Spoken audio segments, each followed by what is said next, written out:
Biofísica de la respiración. En la biofísica de la respiración vamos a considerar estos puntos. Cuando hablamos nosotros de la respiración, es justamente algo importante considerar la diferencia de presiones, ¿no? Diferencia de presiones.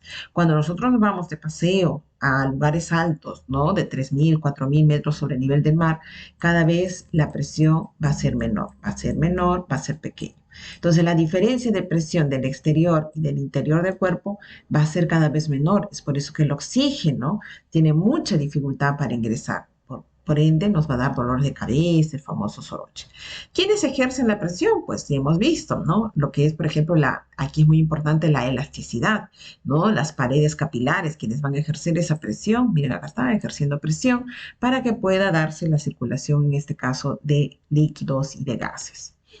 Algunos instrumentos que necesitamos considerar: barómetro para la medición de la presión atmosférica, el tensiómetro para la medida de la presión, en este caso del cuerpo humano. Presión es fuerza ejercida sobre un área determinada. Algunas propiedades que considerar sobre los gases: se adaptan a la forma y volumen del recipiente, se dejan comprimir fácilmente, se difunden fácilmente, se dilatan y a la vez van a depender de varias variables: presión, temperatura, cantidad, volumen, densidad. ¿Cuáles son las leyes que hay que considerar? Una de ellas es la ley de Boyle-Mariotte, en el cual me dice: a grandes presiones, pequeños volúmenes; a pequeñas presiones, grandes volúmenes. Y aquí está, presión y volumen. Es decir, son inversamente proporcionales. Mientras la presión sube, el volumen baja. Mientras la presión baja, el volumen sube. Entonces diré que presión 1, volumen 1 es igual a presión 2, volumen 2. ¿Cómo lo vemos aquí? Esta ley fue verificada a través de algunos datos experimentales, ¿no? Aquí vamos viendo que la presión va subiendo y en este caso el volumen va bajando, pero la multiplicación de ambos se mantiene constante, es lo que dice la ley. ¿Cómo lo ponemos en práctica nosotros en la respiración? A mayores presiones ejercidas por el diafragma, aquí está, va a hacer que los volúmenes pulmonares sean pequeños. Y al contrario, a pequeñas presiones los volúmenes van a ser mayores. Entonces, ¿se aplica esta ley al proceso de la respiración, inspiración y expiración? Sí. Nosotros vamos a tener un diferencial de presiones. Recuerden que siempre tiene que ir de mayor presión a menor presión. Vamos a tener una diferencia de presiones durante el proceso de la inspiración y de la expiración. Presión pleural, transpleural y presión alveolar. Otra ley es la ley de Charles. Aquí considera la temperatura y volumen. Aquí es lo contrario. La temperatura es proporcional al volumen. Sube la temperatura, sube el volumen. Recordemos los globos aerostáticos, ¿no? Baja la temperatura, se va apagando el fuego y el volumen va disminuyendo y justamente en el caso, el globo aerostático baja, ¿no? Les comentaba una anécdota acerca de un adolescente, supongamos que están ustedes en emergencia, y llega y le dijeron que había ingerido líquido, nitrógeno líquido a menos 200 grados centígrados. ¿Qué hacer? En primer lugar, tenemos que recordar la ley cero de la termodinámica, equilibrio térmico. Ese nitrógeno va a comenzar a entrar en equilibrio con la temperatura corporal, 37 grados centígrados. Entonces el nitrógeno va a comenzar a subir, subir, subir, subir. Y si yo voy subiendo la temperatura, el volumen interno va a ir subiendo. ¿Ok? Ustedes tienen que actuar. ¿Qué hacer? Porque uno puede llegar un momento en que puede explotar y llevar a consecuencias fatales. ¿Ok? ¿Qué hacer? Pues de alguna manera intentar que haga que expulse ese gas a esa temperatura. ¿Ok? Bueno, casos así les puede llegar, ¿no? Cuando están en un caso clínico. La ley de Gay-Lussac es temperatura y presión. A mayores temperaturas, mayores presiones. A menor temperatura, menores presiones. Entonces aquí vamos a tener que presión 1 entre temperatura 1 es igual a presión 2 entre temperatura 2. Aquí es directamente proporcional, al igual que acá. La temperatura y el volumen es directamente proporcional. Volumen 1, temperatura 1, volumen 2, temperatura 2, porque son directamente proporcionales. Es decir, yo tengo acá, esto es proporcional a la temperatura 1 y la temperatura 2 proporcional al volumen 2. ¿Ok? Es muy sencillo de recordar. Otra ley es la ley de Henry, que tiene que ver lo contrario, ya no con presiones altas. Si vamos al buceo, a hacer un buceo, cada vez vamos a tener más fuerza, ¿no? Mayor presión. Y por ende, los pulmones van a comenzar a comprimirse. Entonces, la ley de Henry es la relación de las presiones en proporción, proporcional, mayor concentración, menor concentración. Aquí está, menor presión acá, va a tener menor concentración. En cambio, acá sí las presiones son bastante grandes, en la compresión aquí va a ser mucho mayor, el pulmón se va a volver pequeñito, ¿no? Es la ley de Henry. Entonces vemos cómo estas leyes pues se cumplen en el proceso de la respiración y ustedes tienen que considerar todo ello cuando tengan y apliquen algunos casos clínicos.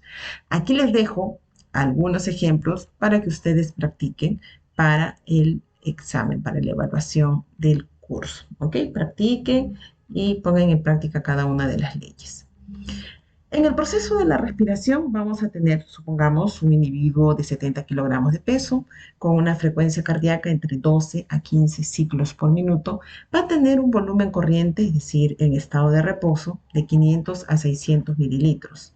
Entonces la ventilación sería a 6 a 7 litros por minuto. Hay que considerar que hay una diferencia de presiones en la trayectoria y hay que considerar que vamos a tener ahí las vías respiratorias, es decir, las fosas nasales, la faringe, la laringe, la tráquea, los bronquios, los bronquiolos, etcétera. Aquí es muy importante, lo que hemos considerado es la presión. En el ambiente, nosotros vamos a tener la presión atmosférica, 760 milímetros de mercurio. Estamos hablando a niveles de mar, ¿no? Si llevamos altura, y hemos dicho que la presión va bajando. Entonces, en el proceso de la inspiración, necesitamos que ingrese el oxígeno. Entonces, va a ir de mayor presión a menor presión. Afuera, 760 milímetros de mercurio. Adentro, menor presión, 757 milímetros de mercurio. Claro, como vemos aquí, las presiones van bajando, ¿no? Van bajando, ¿ok? Hay menos 3 milímetros de mercurio. En la expiración es lo contrario, tiene que ir de mayor presión a menor presión. Entonces, adentro, aquí es 760 milímetros de mercurio y en el interior debe ir 763 milímetros de mercurio. ¿Ok? Aquí es lo contrario, más 3 milímetros de mercurio. Recuerden que hay un valor aproximado de 3. Entonces, si nosotros nos vamos a la altura, ya no va a ser 760 milímetros de mercurio, va a ser menor. Entonces, ya no va a haber 3 de diferencia, sino 2, 1. Es por eso que el oxígeno ingresa con mucha dificultad. En la mecánica de la ventilación pulmonar vamos a considerar que pues estos volúmenes, en este caso volúmenes pulmonares, los gases se van a adaptar. Pues claro, van y se adaptan en todo el volumen pulmonar. Necesitamos que se produzca la propiedad física de la elasticidad, ¿no? Porque si no el volumen pulmonar no se va a adaptar, se quedaría todo estático, ¿no? Y de igual manera la tensión superficial, justamente es la telita, el rompimiento de la tensión superficial por el ingreso de algunos, bueno, en este caso gases o líquidos. ¿Qué se va a cumplir? Hablamos de elasticidad. Y si hablamos de elasticidad, justamente es la presencia de la elastina en las estructuras. Entonces aquí es la aplicación como si estuviésemos en un resorte, ¿no? Es la aplicación de la ley de Hooke, ¿ok? Igual la tensión superficial, que está proporcional de la fuerza y la presión, ¿ok? Eso va a depender mucho también del radio del alveolo. Y la resistencia al flujo, vimos en clases anteriores la importancia de la ley de Poisson, ¿no? Donde habla justamente acerca de la viscosidad. ¿Quiénes van a llevar el oxígeno a los tejidos? Es a través del líquido, en este caso a través de la sangre. Volúmenes. Si nosotros estamos en estado de reposo, estamos hablando, estamos tranquilos, no hemos corrido, no hemos bailado, entonces este volumen se llama volumen corriente. El volumen de respiración pulmonar en reposo está alrededor de 500, por ahí 600 mililitros. Hablamos de volúmenes. Es decir, nosotros estamos en estado de reposo, vamos a tener una inspiración, expiración y ese volumen corriente está entre 500 y 600 mililitros. Si nosotros vamos a lanzarnos a la piscina, previo a lanzarnos, ¿qué hacemos? Llenamos nuestros pulmones, ¿no? A eso se llama volumen de reserva inspiratoria. Más o menos está en torno de 2.500 en alguna literatura, por ahí algún caso clínico, o hasta 3.000 mililitros. No caso clínico, casos normales, ¿no? 3.000 mililitros. Si por el contrario nosotros vamos a tener el volumen de reserva respiratoria, cuando nosotros vamos a soplar, como soplar un globo, está alrededor entre 1100 a 1200 mililitros. Por más que nosotros expulsemos el aire, los pulmones van a tener la forma pulmonar, no se queda como una pasita, ¿no? Pero claro, más pequeñita.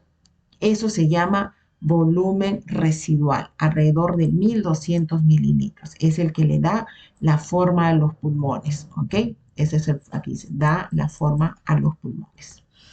También podemos evaluar a través de las capacidades, capacidad pulmonar total. Es la suma de todos los volúmenes pulmonares que acabamos de ver, el residual, el de reserva respiratoria, expiratoria, etcétera, es alrededor de 5.400 mililitros. Profesora, pero yo quiero evaluar al paciente. Lo evalúas a través de la capacidad vital pulmonar. Es la sumatoria de todos los volúmenes, que es lo que expulsa el paciente, pero vamos a restar el volumen residual, alrededor de 1200, dijimos mililitros, ¿no? Pero en la práctica lo podemos hacer a través de las medidas de los espirómetros manuales. Ustedes van a ir a los hospitales, observan que los pacientes les hacen soplar como una especie de pelotitas, ¿no? O espirómetros, ya que permite tenerlo aquí de forma digital los valores que se necesita evaluar. Claro, esta capacidad vital pulmonar, por ejemplo, va a cambiar en caso de personas que practican natación y ellos tienen un entrenamiento adecuado, o personas que hacen ópera, ¿no? Como caso de Pavarotti. Ellos pueden llegar de 6.500 a 7.500 mililitros de aire en el caso de su capacidad vital pulmonar. Es decir, han desarrollado la musculatura respiratoria. Estos son los espirómetros para hacer las medidas y vamos a ver aquí exactamente cómo hacen ese proceso de mediciones. Espirometría. La espirometría es un examen para ver cuán bien funcionan sus pulmones, midiendo cuán rápido y cuánto aire puede inhalar y exhalar. Normalmente, a medida que respira o inhala, el aire se mueve libremente a través de su tráquea o tubo aéreo. Luego, a través de tubos anchos llamados bronquios, tubos más pequeños llamados bronquiolos, y finalmente, en pequeños sacos llamados alvéolos. Pequeños vasos sanguíneos, llamados capilares, rodean sus alvéolos. El oxígeno del aire que respira pasa a través de sus capilares. Luego, el dióxido de carbono de su cuerpo pasa a través de sus capilares hacia un alvéolo. Usted elimina el dióxido de carbono cuando expulsa el aire o exhala.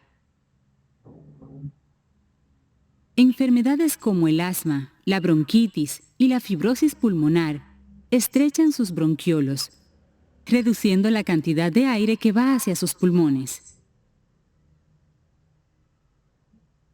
Y enfermedades como el cáncer pulmonar y el enfisema pueden dañar sus alvéolos, reduciendo la cantidad de oxígeno en su sangre. Estas enfermedades pueden dificultar su respiración. Su médico puede recomendar una espirometría para identificar una enfermedad en sus pulmones, revisar la gravedad de su enfermedad pulmonar existente o para determinar si los medicamentos que está tomando están ayudándolo. Durante el examen, su cuidador utilizará un dispositivo llamado espirómetro. Un espirómetro es una máquina que mide el aire que exhala. Antes de que realice su examen de espirometría, usted estará sentado en una cómoda silla con sus pies apoyados completamente sobre el suelo. Si tiene prótesis dentales, se le puede solicitar que se las retire. Para mejores resultados, se le aconsejará seguir las instrucciones de su cuidador de forma exacta. Para empezar, levantará su cabeza y su mentón de modo que pueda respirar con mayor facilidad. Después, se colocará un gancho en la nariz para evitar que el aire salga de sus fosas nasales. Luego, tomará un respiro profundo, llenando completamente sus pulmones con aire y reteniéndolo. Usted colocará el dispositivo bucal del espirómetro entre sus dientes y cerrará fuertemente sus labios alrededor de él. Finalmente, usted expulsará el aire fuera de sus pulmones tan fuerte y rápidamente como pueda, continuando respirando hasta que su cuidador le diga que se detenga. Si es un adulto, usted soplará durante al menos 6 segundos. Los niños de 10 años y menos soplarán durante 3 segundos. Usted necesitará realizar un examen de espirometría correctamente 3 veces para obtener resultados precisos.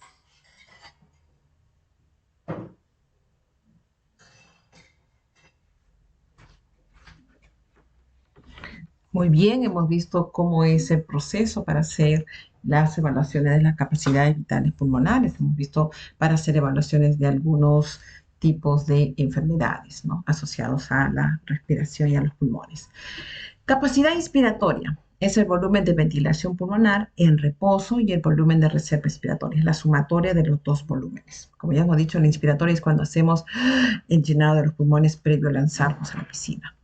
Y la capacidad funcional residual es la sumatoria del volumen de reserva inspiratoria y el volumen residual. Ya dijimos que es el que da la forma a los pulmones.